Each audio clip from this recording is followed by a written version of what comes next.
সর্বপ্রথম যে প্রশ্নটি আমি দেখতে পাচ্ছি সেটি হলো, রোজা অবস্থায় ঘুমের মধ্যে স্বপ্নে কিছু খেতে দেখলে কি রোজার কোনো সমস্যা হয় কিনা। রোজা অবস্থায় স্বপ্নে যদি আমরা কোনো কিছু খেতে দেখি তাতে আমাদের রোজার কোনো ক্ষতি হবে না। স্বপ্নে শুধু খেতে দেখা নয়, অন্য যাই দেখি না কেন, স্বপ্নে দেখা বিষয়গুলো যেহেতু বান্দার এখতিয়ারাধীন নয়, ইচ্ছাকৃত মানুষ স্বপ্নে দেখে না সাধারণত, যার কারণে এটার কোনো দায় বান্দাকে বহন করতে হবে না। বিধায় রোজা অবস্থায় স্বপ্নে আমরা যাই দেখি না কেন তার জন্য আমার রোজা ভঙ্গ হবে না। এরপর প্রশ্ন হলো, জাকাতের টাকা কাউকে না বলে দেওয়া জায়েজ হবে কিনা এবং ভাই বোনকে জাকাত দেওয়া যাবে কিনা। ভাই বোন তারা যদি প্রাপ্তবয়স্ক হয়ে থাকে, অভাবী থাকে, জাকাতের হকদার থাকে, তাদেরকে অবশ্যই জাকাতের টাকা দেওয়া যাবে। জাকাতের টাকা দিয়ে তাদেরকে স্বাবলম্বীও করে দেওয়া যাবে এবং জাকাতের টাকা দেওয়ার সময় জাকাত যিনি নিচ্ছেন তাকে না বলেও দেওয়া যাবে। আপনি মনোনিয়ত করলেন জাকাত দিচ্ছেন, তাকে বললেন যেটা আপনি খরচ করেন, আপনি নিয়ত করলেন জাকাত থেকে দিচ্ছেন, এটা যথেষ্ট হবে। তাকে বলে দেওয়াটা এটা আবশ্যক কোনো বিষয় নয়। রমজান মাসে গুনাহ মাপের আমল ও দোয়া কি জানালে উপকৃত হব।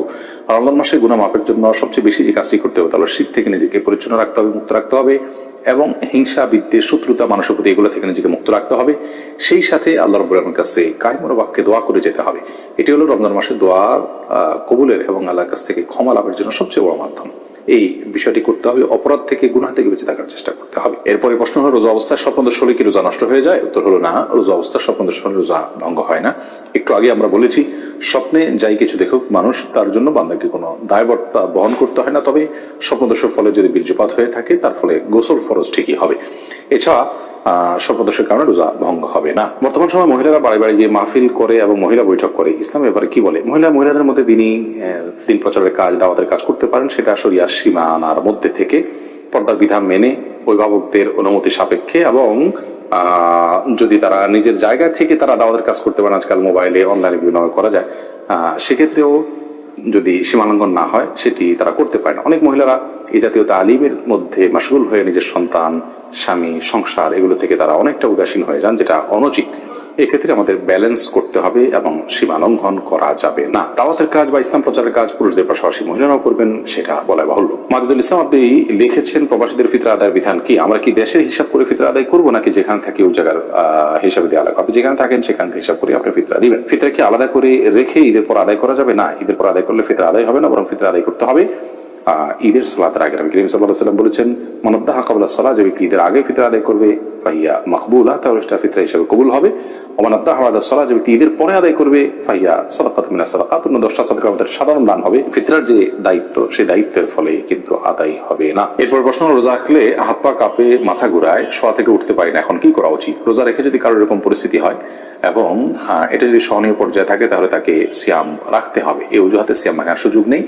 আর যদি এটা চরম পর্যায়ে পৌঁছে যায় এবং কোনোভাবেই যদি এটা তারা করতে না পারেন, অর্থাৎ এই সিয়াম রাখতে গিয়ে তার মাথা ঘোরানো এবং হাত পা কাঁপা, এটা যদি চরম পর্যায়ে পৌঁছে, যেটা অসহনীয় পর্যায়ে এবং আশঙ্কা থাকে তার জীবনের উপরে, ডক্টর দেখানোর পর ডক্টরও যদি তাকে রেকমেন্ড করেন, যিনি সিয়ামের গুরুত্ব বুঝেন, এরকম ডক্টর, অভিজ্ঞ ডক্টর, তিনি যদি বলেন যে সিয়াম ভেঙে ফেলতে হবে, তাহলে সেক্ষেত্রে রোজা না রাখার সুযোগ আছে। কিন্তু সামান্য একটু শরীর খারাপ লাগছে, তখন রেস্ট করবেন, শুয়ে থাকবেন, কিন্তু রোজা ভাঙতে যাবেন না ঠুনকো অজুহাতে। এরপরে প্রশ্ন হলো, রোজা অবস্থা যদি হস্তমৈথুন করে তাহলে রোজা ভেঙে যাবে কিনা? ভেঙে গেলে যদি সাথে সাথে ফরজ গোসল করে পুনরায় রোজার নিয়ত করে তাহলে কি রোজা হবে? না, এর ফলে রোজা আর জোড়া লাগবে না।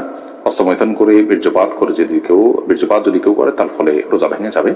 এই রোজা তাকে পরবর্তীতে রেখে দিতে হবে এবং এই রোজা ভাঙার ফলে তাকে কাফারাও আদায় করতে হবে। অর্থাৎ একটি রোজার কারণে তার একটা রোজা তো কাজা করতেই হবে, সাথে আরো 60টা রোজা টানা ধারাবাহিকভাবে বিরতিহীনভাবে রেখে দিতে হবে।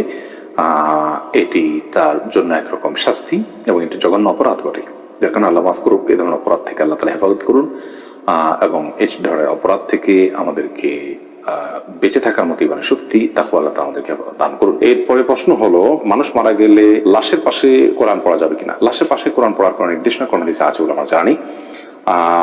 মৃত ব্যক্তিকে খুব দ্রুততার সাথে দাফন কাফনের ব্যবস্থা করতে হবে, গোসল দেওয়াতে হবে, তার জন্য আল্লাহর কাছে দোয়া করতে হবে, ইস্তেগফার করতে হবে, ক্ষমা প্রার্থনা করতে হবে, এটা আমাদের করণীয়। তার পক্ষ থেকে দান সাদকা আমরা করতে পারি, কিন্তু তার লাশের পাশে বসে কোরআন তেলাওয়াতের কোনো ফজিলত নাই। কোরআন তো যারা তেলাওয়াত করবে তাদের লাভ, মৃত ব্যক্তিত্ব এটাতে কোনো লাভ হওয়ার কারণ নেই। এরপরের প্রশ্ন হলো, তারাবির নামাজের মাঝে বা শেষে কি দোয়া করা যাবে? দোয়া তো যে কোনো সময় করা যায়, সে অর্থে আপনি তারাবি সালাতের মাঝে অথবা শেষে আপনি আল্লাহর কাছে দোয়া করতেই পারেন, কিন্তু এটাকে সিস্টেম বানিয়ে নেওয়া, যে 4 রাকাত পর পর দোয়া কিংবা শেষ হওয়ার পর সুনির্দিষ্ট একটি দোয়া গদবাদা হাত তুলে করা, এটিকে সিস্টেম বানিয়ে নেওয়াটা, এটি বেদাতে পর্যবসিত হওয়ার আশঙ্কা আছে। শরীয়ত কোনো কিছু যদি নির্দেশ না করে সেটাকে শরীয়তের নির্দেশ মনে করি, কিংবা সেটাকে শরীয়তের নির্দেশের মতো গুরুত্ব দিয়ে যদি কেউ আদায় করেন, তাহলে সেটাকে সওয়াবের কাজ, এই ইবাদতের পদ্ধতি বা নিয়ম যদি বানিয়ে নেন কেউ, তো সেটি বেদাতে পর্যবসিত হওয়ার সমূহ আশঙ্কা আছে।